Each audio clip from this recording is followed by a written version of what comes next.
Let's say a word about dreams. We all have thoughts which we never knew we had. They are too uncomfortable, too incompatible with our adult self to be remembered. Yet they are often disturbing, rumbling under the surface like lava in a volcano. The dream is the royal road to these thoughts, the royal road to the unconscious. This is the story of how Sigmund Freud's ideas about the unconscious mind were used by those in power in post-war America to try and control the masses. Politicians and planners came to believe that Freud was right to suggest that hidden deep within all human beings were dangerous and irrational desires and fears. They were convinced that it was the unleashing of these instincts that had led to the barbarism of Nazi Germany. To stop it ever happening again, they set out to find ways to control this hidden enemy within the human mind.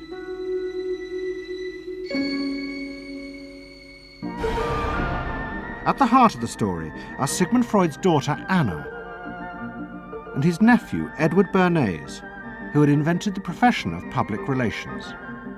Their ideas were used by the US government, big business, and the CIA to develop techniques to manage and control the minds of the American people.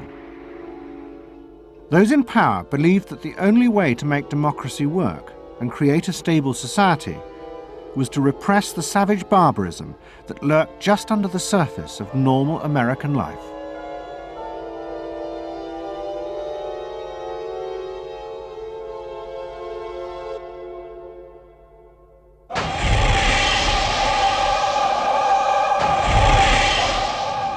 The story begins in the middle of the fierce fighting of the Second World War. As the fighting intensified, the American army was faced by an extraordinary number of mental breakdowns among its troops. 49% of all soldiers evacuated from combat were sent back because they suffered from mental problems. In desperation, the army turned to the new ideas of psychoanalysis. They made a film record of the experiment using hidden cameras. It says here on your record that you had headaches and that you had crying spells. Yes, sir. I believe in your profession is called nostalgia. In other words, homesickness. Yes, sir. Mm-hmm. It was induced when, shortly before the war, I received a picture of my sweetheart. Yes.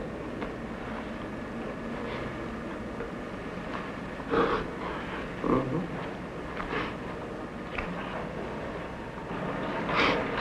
I'm sorry, I can't continue. That's all right. It was the first time that anyone had paid such attention to the feelings and anxieties of ordinary people. At the heart of the experiment were a number of refugee psychoanalysts from Central Europe. They worked with American psychiatrists to guide and shape the project. When I first came to America, I worked in the psychiatric service with soldiers trying to rehabilitate them. And I traveled in the train from the East Coast to the West Coast.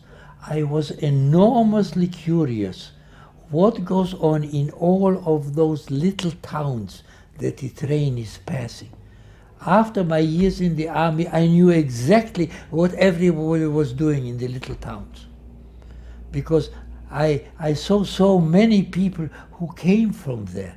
And I understood their aspirations, their disappointments, and so forth. So it was as if somebody invited me to a privileged tour into the inner soul of America. I'm not doing this deliberately, so Of course please you're believe me. not. I do believe you. A display of emotion is sometimes very helpful. I hope so, sir. Sure, it gets it off the chest. Well, sir, to be perfectly honest with you, I'm very much in love with my sweetheart. She has been the one person that gave me a sense of importance, and that through her cooperation with me, we were able to surmount so many obstacles. Take it easy now, just talk to... The psychoanalysts used techniques developed by Freud to take the men back into their past. They became convinced that the breakdowns were not the direct result of fighting. The stress of combat had merely triggered old childhood memories. These were memories of the men's own violent feelings and desires, which they had repressed because they were too frightening. Think deeply. Let's go back. When was it you... To the psychoanalysts, it was overwhelming proof of Freud's theory that underneath human beings were driven by primitive, irrational forces. You want that? World War II was a major shattering experience because I discovered the enormous role of the irrational in the lives of most people. Yeah, that I can say, that I learned that the ratio between the irrational and the rational in America is very much in favor of the irrational. That there is much greater unhappiness, much more suffering, much more. A sadder country than one would imagine it from the advertisements that you get. A much more problematic country. Victory in the Second World War was celebrated as a triumph of democracy. But in private, many policymakers were worried about the implications of the analysis of the soldiers. It seemed to show that underneath every American were irrational, violent drives.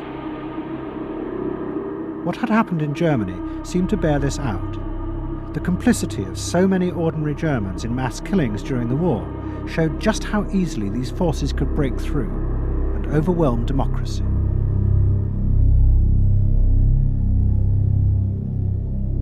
Planners and policymakers had been convinced by their experiences during World War II that human beings could act very irrationally because of this sort of teeming and raw and unpredictable emotionality, the kind of chaos that lived at the base of human personality could, in fact, infect the society, social institutions, to such a point that the society itself would become sick. That's what they believe happened in Germany, in which the irrational, the anti-democratic, went wild. It was a vision of human nature as incredibly destructive, and they were terrified that Americans would in fact behave that way, or were capable of behaving that way, and they wanted to avoid a rerun of that. So what is needed is a human being that can internalize democratic values so that they are not shaken with the storm. And psychoanalysis carried in it the promise that it can be done. It opened up new vistas as to how the inner structure of the human being can be changed so that he becomes a more vital, free supporter and maintainer of democracy. The psychoanalysts were convinced they not only understood these dangerous forces, but they knew how to control them too.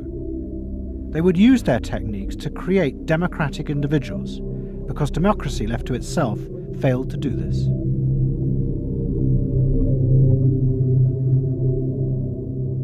The source of this idea was not only Sigmund Freud, but his youngest daughter, Anna.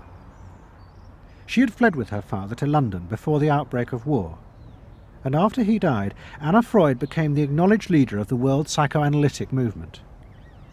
She saw her job as to fulfill her father's dream of making his ideas accepted throughout the world. At the center of the Freud movement stood Tante Anna, because she managed to work herself into that position. She was recognized as that, and not just because she was the daughter. She worked on that. She was rather forbidding. She was not, to me, a warm person, not an aunt you could kiss or put your arms around. Not at all. And her whole life rotated around the spreading of psychoanalysis. Freud himself had seen the role of psychoanalysis as allowing people to understand their unconscious drives. But Anna Freud believed it was possible to teach individuals how to control these inner forces. She had come to believe this through analysing children, above all the children of her close friend, Dorothy Burlingham. Dorothy Burlingham was an American millionairess who in the 1920s fled a failed marriage and brought her children to Anna Freud in Vienna. They were suffering terrible anxieties and aggression, but Anna Freud was convinced she could free them from this by changing the world around them. She thought that she could come in and into their environment, essentially, because they were children, you see. They didn't have independent lives of their own. She could go talk to the parents or the mother. She could go to the schools. She could influence their real world, the actual external world, to change their lives and to help them. And to change them as people?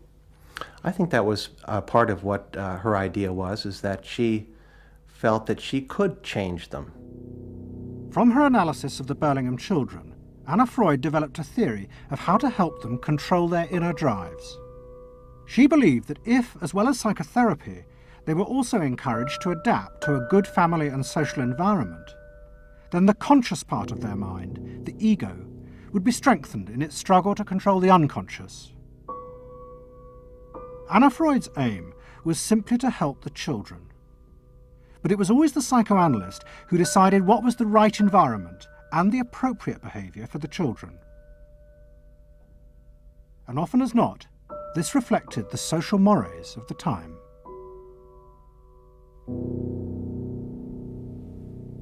In my father's case, they were concerned that he would be a homosexual. And so a lot of their efforts went into preventing or trying to stop my father from becoming a homosexual. Whether or not he would have or did, or, it's unknown to me. Why did they want to stop him?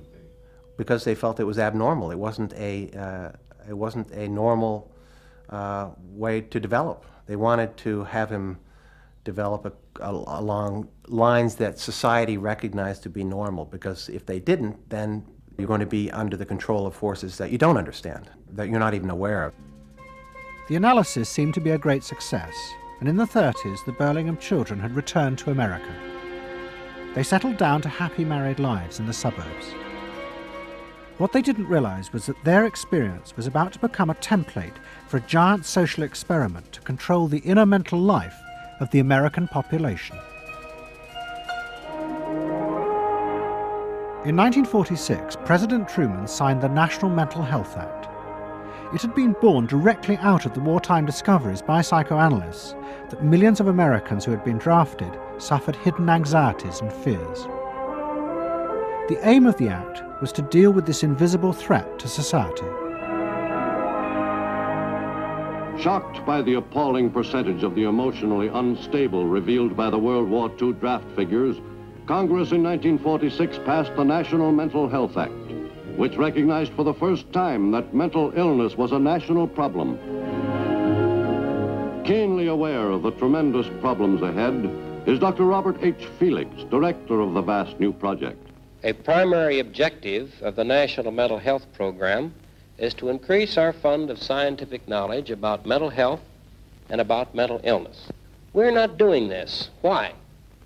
Because there are all too few skilled mental health workers. Two of the principal architects of the Act were the Menninger brothers, Carl and Will.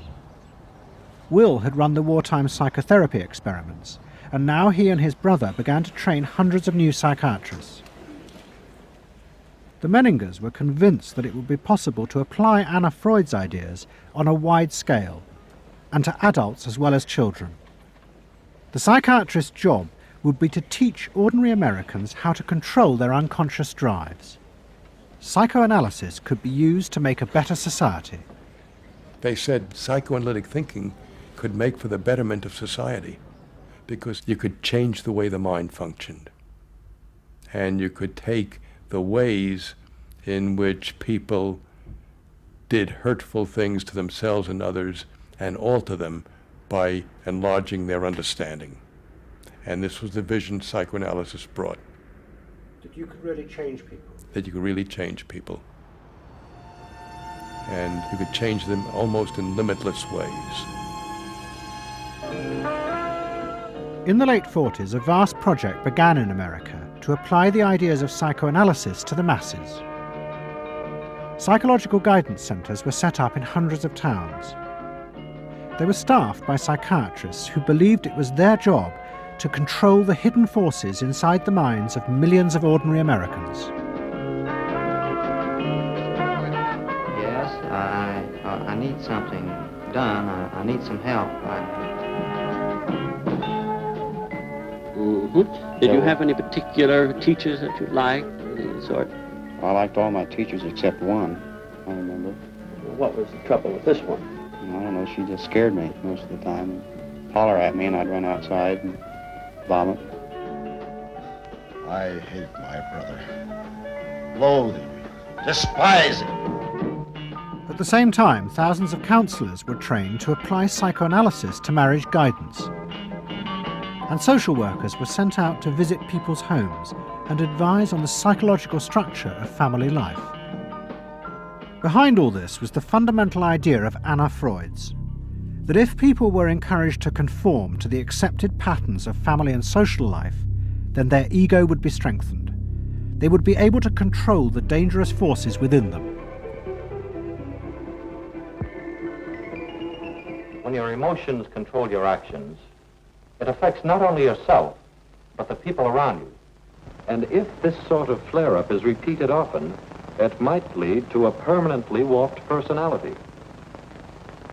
You can control the fire of your emotions so that your personality becomes more pleasant.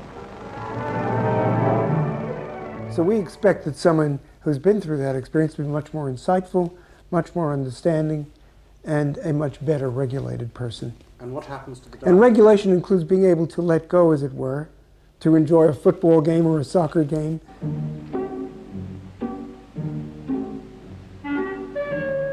A more understanding, yes, rational, but also appropriately emotional person. The regulatory aspects of the human mind would really be in charge.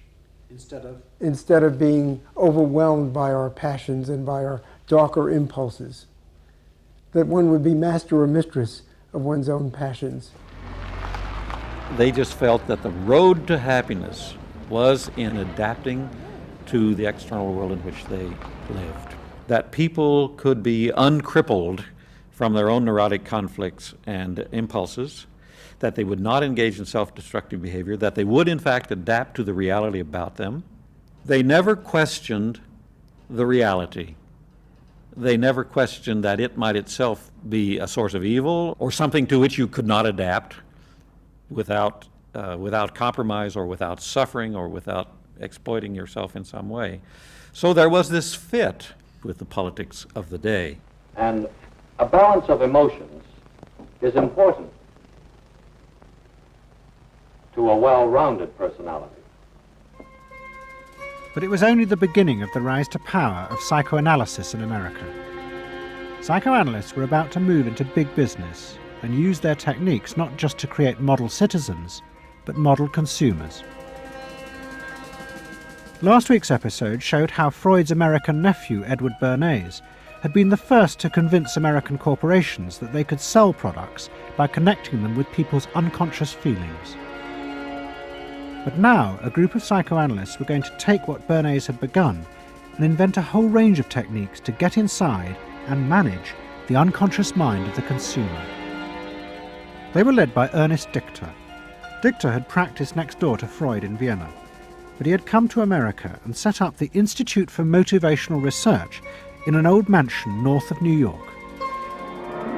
This is the Institute for Motivational Research, a place devoted to the intriguing business of finding out why people behave as they do, why they buy as they do, why they respond to advertising as they do. And this is Dr. Ernest Dichter. We don't go out and ask directly, why do you buy, why don't you? What we try to do instead is to understand the total personality, the self-image of the customer. We use all the resources of modern social sciences. It opens up some stimulating psychological techniques for selling any new product.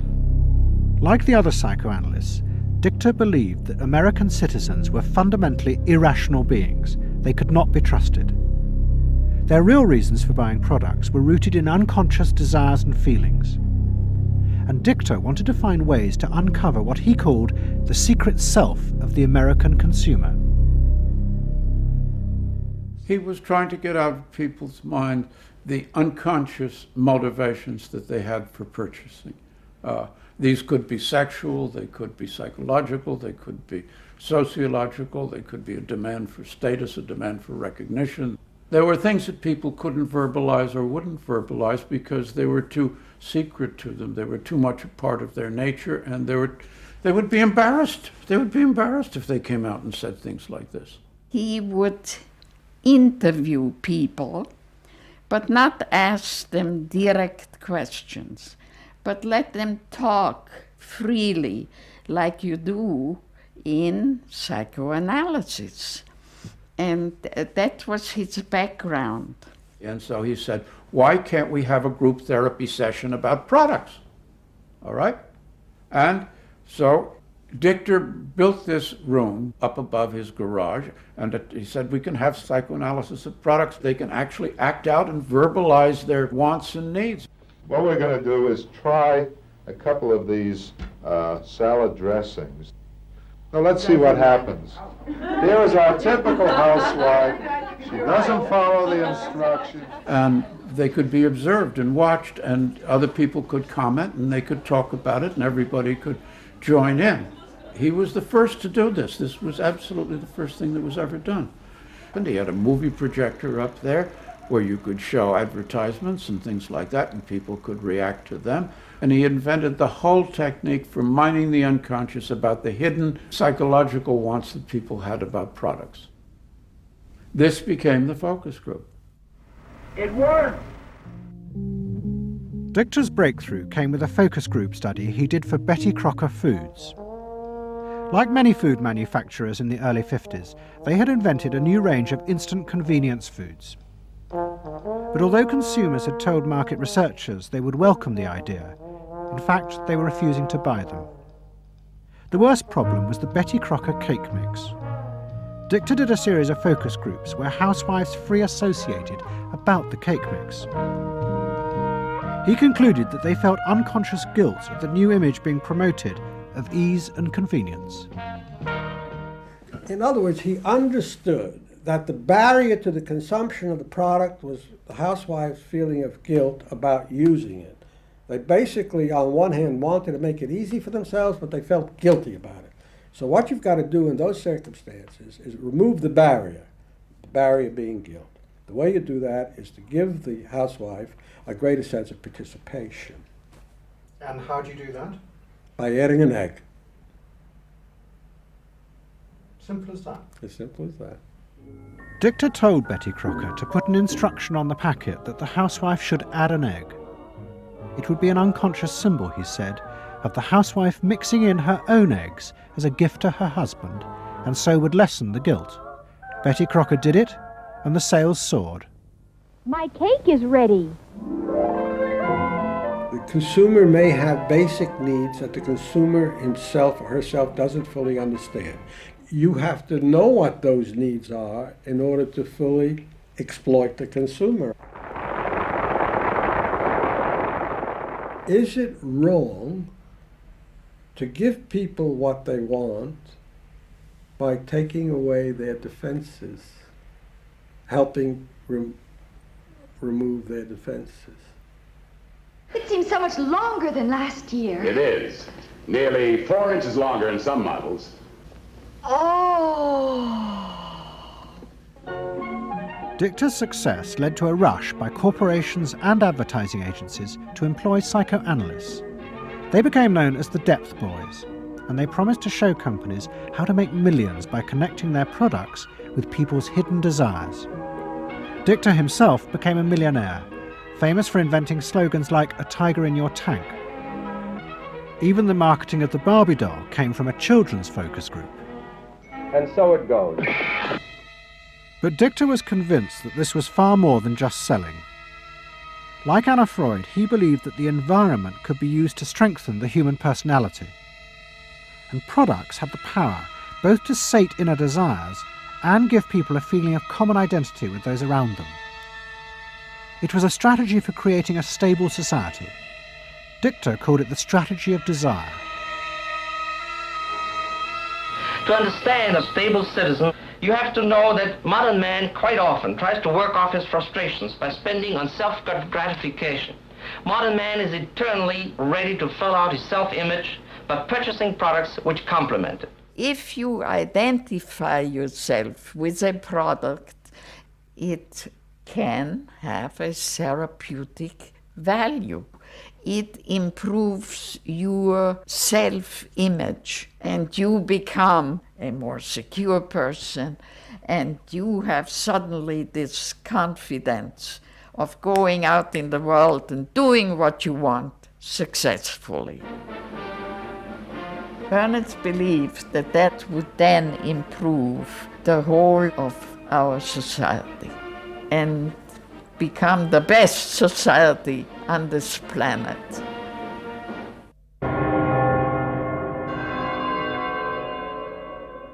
By the early 50s, the ideas of psychoanalysis had penetrated deep into American life. The psychoanalysts themselves became rich and powerful. Many had consulting rooms overlooking Central Park in New York. Politicians and famous writers like Arthur Miller and Tennessee Williams became their patients. They were seeking not just help, but to understand the hidden roots of human behavior.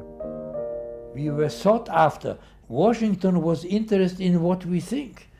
You know, the important writers, important politicians were undergoing psychoanalysis.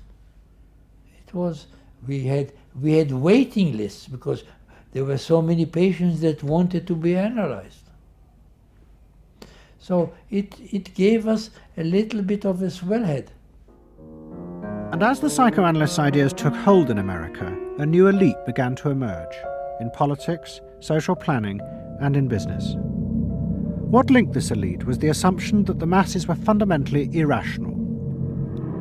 To make a free market democracy like America work, one had to use psychological techniques to control mass irrationality. They actually believed that this elite was necessary because individual citizens were not capable, if left alone, of being democratic citizens. The elite was necessary in order to create the conditions that would produce individuals capable of behaving as a good consumer and also behaving as a democratic citizen. They didn't see their activities as anti-democratic, as undermining the capacity of individual citizens for democracy. Quite the opposite. They understood that they were creating the conditions for democracy's survival and future. Anna Freud had never intended that her ideas be used in such a way, but she happily accepted the rise to power of psychoanalysis in America. She remained in England, living with Dorothy Burlingham. On the surface, it was an idyllic life. She and Dorothy had bought a weekend cottage on the Suffolk coast. And in the summers, Dorothy's children came from America to visit with the grandchildren. But underneath, things were going badly wrong. Both Bob and Mabby Burlingham, who Anna Freud had analysed in the 1930s, had suffered personal breakdowns, and their marriages were collapsing. Bob was drinking heavily, and Mabby suffered terrible anxieties. The real reasons for the visits to England were yet more analysis with Anna Freud. Well, the problem was that it didn't look very good, did it? Because here you have somebody who's having nervous breakdowns and is having alcoholic binges. And this is not exactly, doesn't really sit well. Well, you know, from a humane standpoint, obviously this is not desirable. You know, you want to help these people, but it also had the wider ramifications of everybody in analysis, in analytic circles, knew that Bob and Mabby were guinea pigs. They were the living proof that this was a wonderful process. It was very much swept under the rug. It didn't get out. I mean, these people had such, their power and influence was such that, you know, you were very careful. Anna Freud was a very powerful person, and you were the grandchildren, and she knew a great deal more than you did about what went on in your parents' lives and so forth. It was not something you were going to tangle with, and you were a product of the whole situation. But at the same time, we all knew that something was really out of whack. As she grew older, she became more and more important, didn't she? Politically and scientifically, but she didn't know when to stop. She was a bit too righteous. What she did was always the thing, and she would never, to my knowledge, acknowledge that she could make a mistake or be wrong. That is my feeling. But the power and influence of the Freud family in America was about to grow even more. Politicians were about to turn to Anna Freud's cousin, Edward Bernays, for help in a time of crisis. He was going to manipulate the inner feelings and fears of the masses to help America's politicians fight the Cold War. I don't mean to say, and no one can say to you, that there are no dangers. Of course there are risks if we are not vigilant. But we do not have to be hysterical. In 1953, the Soviet Union exploded its first hydrogen bomb, and the fear of nuclear war and communism gripped the United States. Those in power became concerned about how to reassure the population. Committees were set up and public information films made, appealing for calm in the face of new threats, like nuclear fallout. It's the fallacy of devoting 85% of one's worrying capacity to an agent that constitutes only about 15% of an atomic bomb's destroying potential. At this point, Edward Bernays was living in New York. In the 1920s, he had invented the profession of public relations and was now one of the most powerful PR men in America. He worked for most of the major corporations and advised politicians, including President Eisenhower. Like his uncle Sigmund, Bernays was convinced that human beings were driven by irrational forces. The only way to deal with the public was to connect with their unconscious desires and fears. Bernays argued that instead of trying to reduce people's fear of communism, one should actually encourage and manipulate the fear, but in such a way as it became a weapon in the Cold War. Rational argument was fruitless.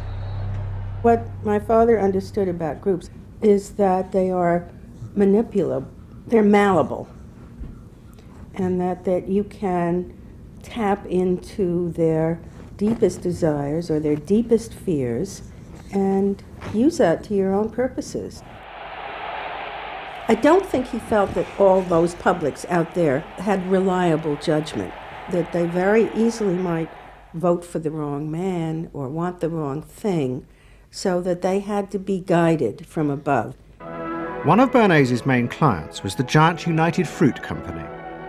They owned vast banana plantations in Guatemala in Central America. For decades, United Fruit had controlled the country through pliable dictators. It was known as a banana republic. But in 1950, a young officer, Colonel Arbenz, was elected president. He promised to remove United Fruit's control over the country. And in 1953, he announced the government would take over much of their land. It was a massively popular move, but a disaster for United Fruit, and they turned to Bernays to help get rid of Arbenz. United Fruit brings in Bernays, and he basically understood that what United Fruit Company had to do was change this from being a popularly elected government that was doing some things that were good for the people there into this being very close to the American shore, a threat to American democracy, that it being at a time in the Cold War when Americans responded to issues of the Red Scare and what communism might do, he was trying to transform this and brilliantly did transform it into an issue of a communist threat very close to our shores, taking United Fruit again as a commercial client out of the picture and making it look like a question of American democracy, American values being threatened. In reality, Arbenz was a democratic socialist with no links to Moscow. But Bernays set out to turn him into a communist threat to America. He organized a trip to Guatemala for influential American journalists. Few of them knew anything about the country or its politics. Bernays arranged for them to be entertained and to meet selected Guatemalan politicians who told them that Arbenz was a communist controlled by Moscow. During the trip, there was also a violent anti-American demonstration in the capital. Many of those who worked for United Fruit were convinced it had been organized by Bernays himself. He also created a fake independent news agency in America called the Middle American Information Bureau. It bombarded the American media with press releases saying that Moscow was planning to use Guatemala as a beachhead to attack America. All of this had the desired effect. In Guatemala, the Jacob Arbenz regime became increasingly communistic after its inauguration in 1951. Communists in the Congress and high governmental positions controlled major committees, labor and farm groups, and propaganda facilities. They agitated and led in demonstrations against neighboring countries and the United States. What was profoundly new in terms of what Bernays did is he took this menace to our backyard in Guatemala. For the first time, we saw Reds a couple hundred miles from New Orleans who Eddie Bernays had us believing were a true threat to us, that it was going to be a Soviet outpost in our backyard. But what Bernays was doing was not just trying to blacken the Arbenz regime. He was part of a secret plot. President Eisenhower had agreed that America should topple the Arbenz government, but secretly. The CIA were instructed to organize a coup. Working with the United Fruit Company, the CIA trained and armed a rebel army and found a new leader for the country called Colonel Armas. The CIA agent in charge was Howard Hunt, later one of the Watergate burglars. What we wanted to do was have a terror campaign to terrify Arbenz particularly, terrify his troops, much as the German Stuka bombers terrified the population of Holland, Belgium, and Poland at the onset of World War II, and just rendered everybody paralyzed. As planes flown by CIA pilots dropped bombs on Guatemala City, Edward Bernays carried on his propaganda campaign in the American press. He was preparing the American population to see this as the liberation of Guatemala by freedom fighters for democracy. He totally understood that the coup would happen when the public and the press, when conditions in the public and the press allowed for a coup to happen, and he created those conditions. He was totally savvy in terms of just what he was helping create there in terms of this overthrow. But ultimately he was reshaping reality, reshaping public opinion in a way that's undemocratic and manipulative. On June the 27th, 1954, Colonel Arbenz fled the country, and Armas arrived as the new leader. Within months, Vice President Nixon visited Guatemala. In an event staged by United Fruit's PR department, he was shown piles of Marxist literature that had been found, it was said, in the presidential palace. This is the first time in the history of the world that the communist government has been overthrown by the people. And for that we congratulate you and the people of Guatemala for the support they have given. And we are sure that under your leadership, supported by the people whom I have met by the hundreds on my visit to Guatemala, that Guatemala is going to enter a new era in which there will be prosperity for the people together with liberty for the people. Thank you very much for allowing us to see this exhibit of communism in Guatemala. You're welcome. And for dinner, see what Mother has for dessert. Banana gingerbread shortcake. Just another of the many tempting ways in which this nutritious fruit can be prepared. So now that you've seen where bananas come from before they reach your table, our journey to Banana Land is ended. We hope you enjoyed the trip. We know you like bananas. Bernays had manipulated the American people, but he had done so because he, like many others at the time, believed that the interests of business and the interests of America were indivisible, especially when faced with the threat of communism. But Bernays was convinced that to explain this rationally to the American people was impossible, because they were not rational. Instead, one had to touch on their inner fears and manipulate them in the interests of a higher truth. He called it the engineering of consent. He was doing it for the American way of life, and to which he was devoted, sincerely devoted, and yet he felt the people were really pretty stupid. And that's the paradox. If you don't leave it up to the people themselves, but force them to choose what you want them to choose, however subtly, then it's not democracy anymore. It's something else. It's being told what to do. It's that old authoritarian thing. But the idea that it was necessary to manipulate the inner feelings of the American population in the interests of fighting the Cold War now began to take root in Washington. Above all, in the CIA, who were going to take it much further. They were concerned that the Soviets were experimenting with psychological methods to actually alter the memories and feelings of people, the aim being to produce more controllable citizens. It was known as brainwashing. Psychologists in the CIA were convinced that this really might be possible, and that they should try to do it themselves. The image of the human being that was being built up at that particular time was that there was a great deal of vulnerability in every human being, and that vulnerability could be manipulated to program somebody to be something that I wanted them to be, and they didn't want to be. That you could manipulate people in such a way that they could be automatons, if you will, for whatever your own purposes were. This was the image that people thought was possible. In the late 50s, the CIA poured millions of dollars into the psychology departments of universities across America. They were secretly funding experiments on how to alter and control the inner drives of human beings. The most notorious of these experiments was run by the head of the American Psychiatric Association, Dr. Ewan Cameron.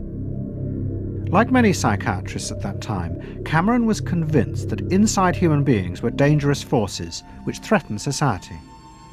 But he believed that it was possible not just to control these forces, but actually remove them.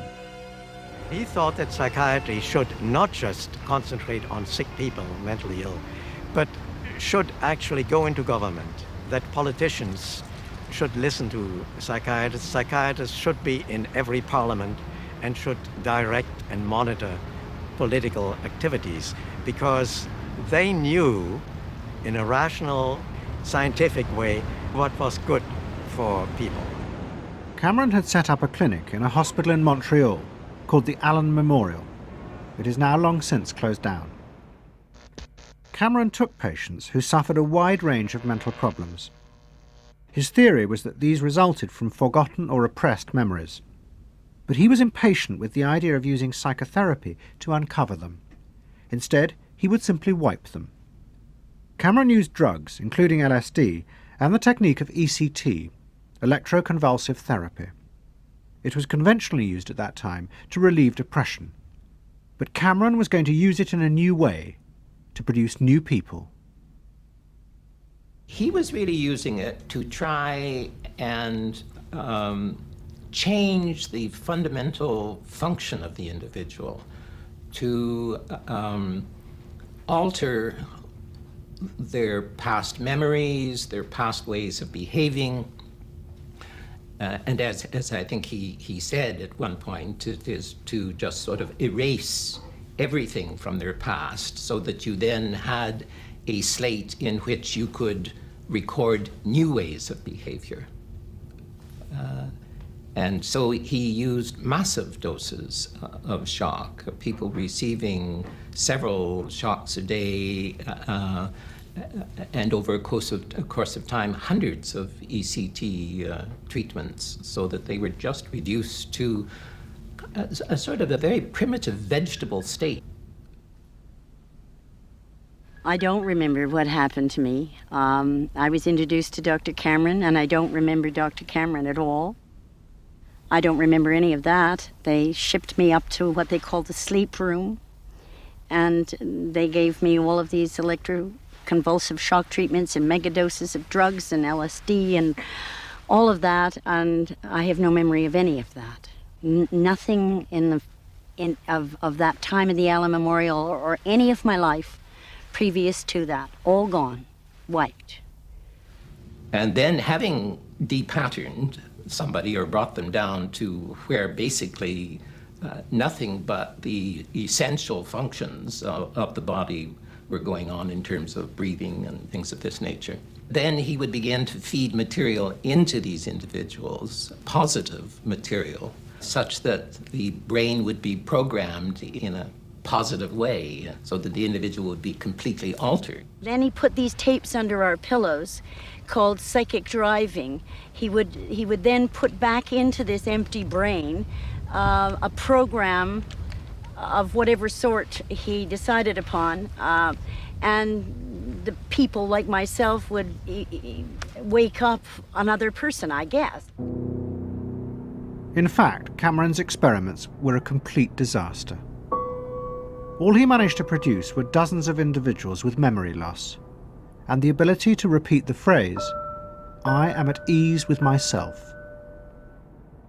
And it was not an isolated case. Almost all the experiments the CIA funded were equally unsuccessful.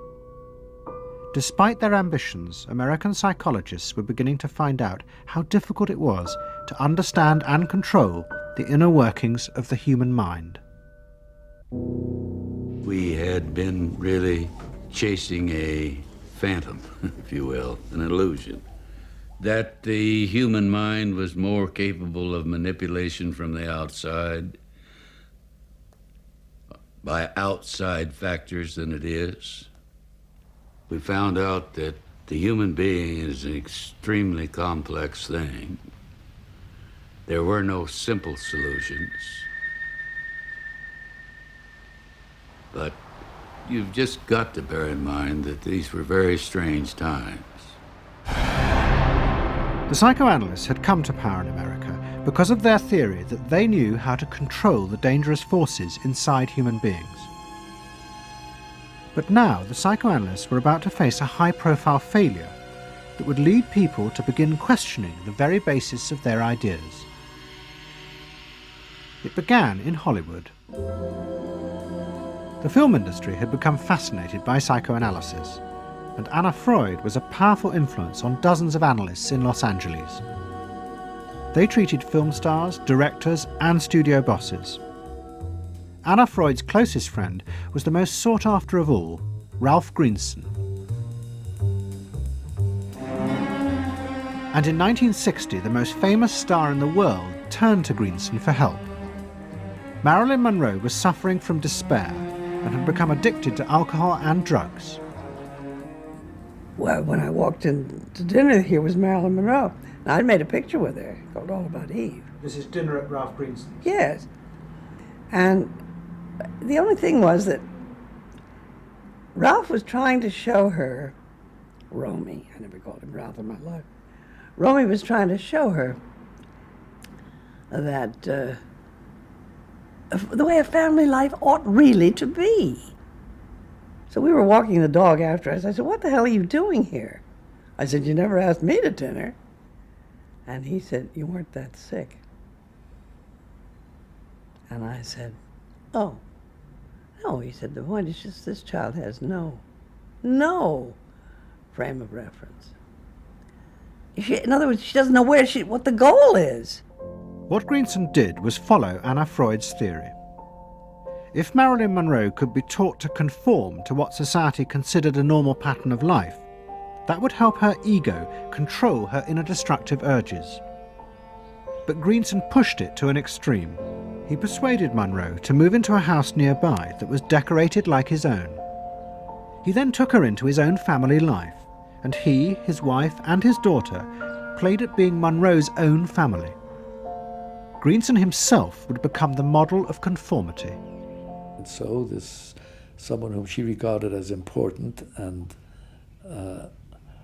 whom she idealized, if he turned out to be a very gratifying father figure, her ego would benefit from that. That was the theory.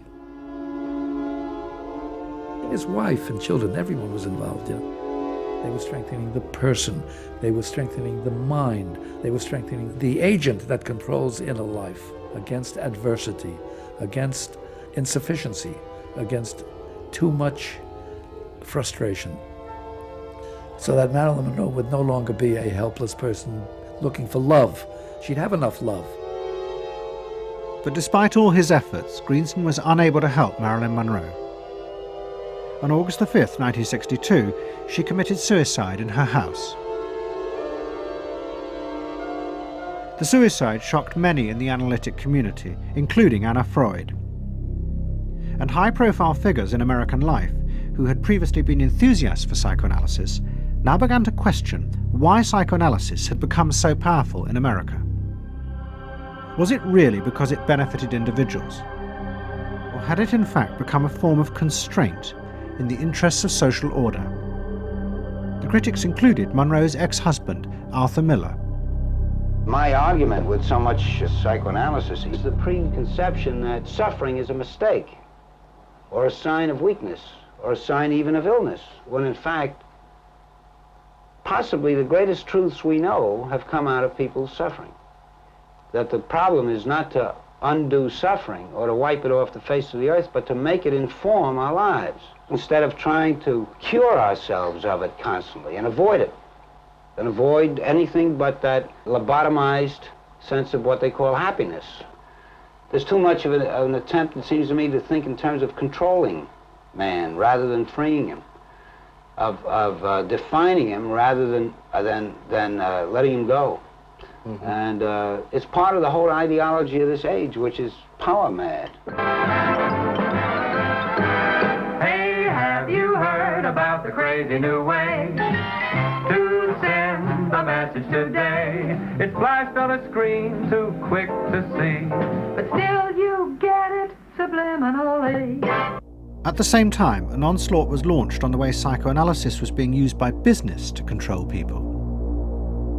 The first blow came with the bestseller, The Hidden Persuaders, written by Vance Packard. It accused psychoanalysts of reducing the American people to emotional puppets, whose only function was to keep the mass production lines running. They did this by manipulating people's unconscious desires to create longings for ever new brands and models. They had turned the population into unwitting participants in the system of planned obsolescence. The second blow came from an influential philosopher and social critic, Herbert Marcuse. He had been trained in psychoanalysis.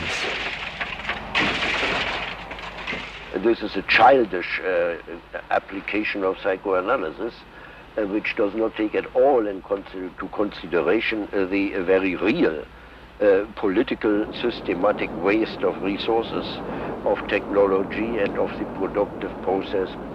For example, planned obsolescence. For example, the production of innumerable brands and gadgets who are, in the last analysis, all the same. The production of innumerable different marks of automobiles. And this prosperity at the same time, consciously or unconsciously, leads to a kind of schizophrenic existence. I believe that in this society an incredible quantum of aggressiveness and destructiveness is accumulated precisely because of the empty prosperity, which then simply erupts.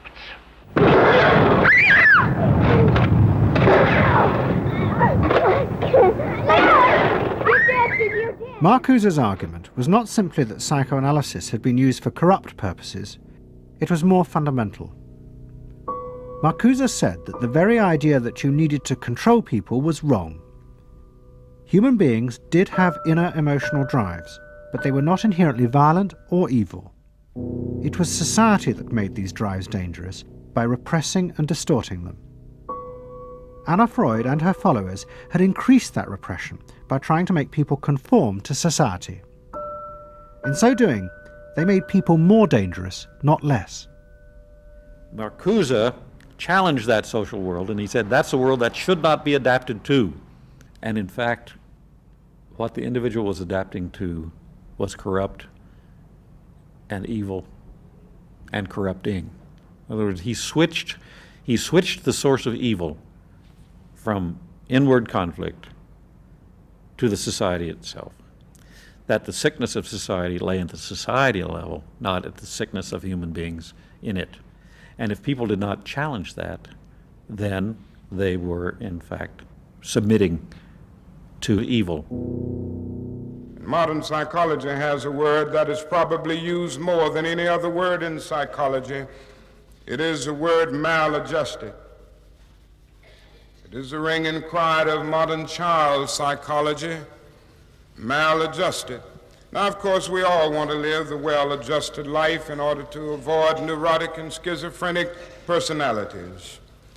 But as I move toward my conclusion, I would like to say to you today, in a very honest manner, that there are some things in our society and some things in our world for which I'm proud to be maladjusted. And I call upon all men of goodwill to be maladjusted to these things until the good society is realized. I must honestly say to you that I never intend to adjust myself to racial segregation and discrimination. I never intend to adjust myself to religious bigotry. I never intend to adjust myself to economic conditions that will take necessities from the many to give luxuries to the few and leave millions of God's children smothering in an airtight cage of poverty in the midst of an affluent society. The political influence of the Freudian psychoanalysts was over. Instead, they were now accused of having helped to create a repressive form of social control. Anna Freud and Dorothy Burlingham lived on in Sigmund Freud's old house in London. In 1970, Dorothy's son Bob died of alcoholism. And in 1973, his sister Mabby returned for yet more analysis with Anna Freud.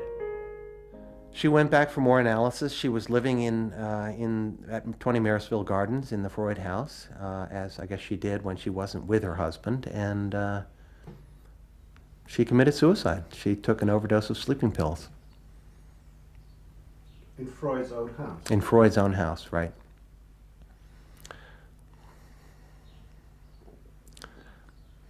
So, I mean, the obvious, there are a lot of implications that one can draw from that, and I just think she happened to reach the end of the rope there. Although it would seem to be a very pointed act. Obviously, suicide is a very politicized act, and to do it in Sigmund Freud's own house is certainly different from doing it in Riverdale back in New York.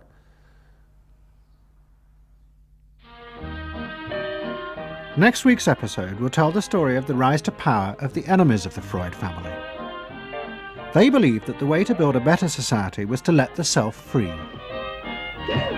But what they didn't realize was that this idea of liberation would provide business and politics with yet another way to control the self, by feeding its infinite desires. To be lonesome. You know not what it means to be blue. Someday you'll realize and pay for all those lies, then you'll know what it means to be blue.